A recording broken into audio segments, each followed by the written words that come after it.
A Tale of Courage. My assignment for this morning is to patrol outside William Frantz School.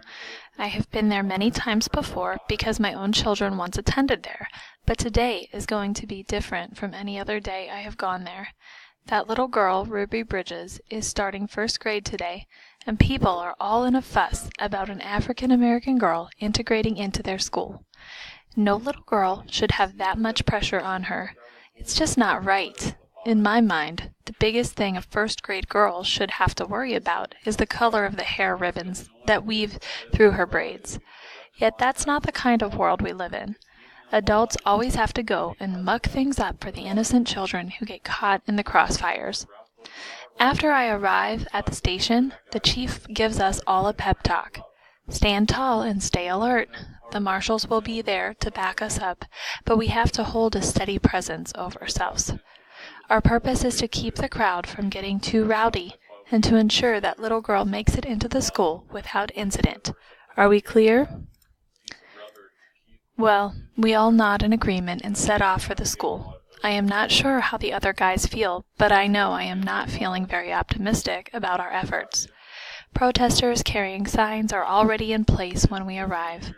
Malice covers their faces as they shout cruel words and chant rally cries. Look around. I am disappointed to see many familiar faces. Of course, I can't be shocked to see my neighbors among the crowd, but I am saddened by their decision to join in the mayhem. For the most part, they all have kind hearts and generous spirits, so why should integration be something that offends them? Children sitting side by side in a classroom should be the least of our worries. A beige sedan coasts to a halt in front of the school building. 4 grim-faced marshals wearing suits and armbands emerge from the vehicle, along with Mrs. Bridges and her daughter.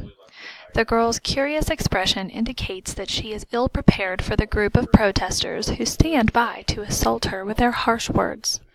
The mother squeezes her daughter's hand, and then the marshals surround them for protection. They form a protective barrier around Ruby and lead her toward the school building. All the while, Ruby's eyes are wide as she looks at the chaos surrounding her. I'm sure she cannot fathom how a little girl can create such commotion. After all, she is just trying to go to school and learn something new. And isn't that what we all want from our children? The desire to work hard and do well? No matter what color our skin may be, many of our goals are the same. Perhaps this is something that Ruby can impress upon these ignorant people, the parents who are pulling their children out of school simply because a little black girl will be attending the same school. I want to ask the protesters, what kind of example are you setting for your children? Why do you want your children to continue to live in a world where people are treated unfairly simply because they look different? But I don't say anything. It is my job to protect Ruby, not judge others or start a riot. My hope for the future is often shattered by the injustices I continue to witness every day. But on this day, as I watch this courageous little girl, my hope is finally renewed. She is a beacon of promise for a new world to come.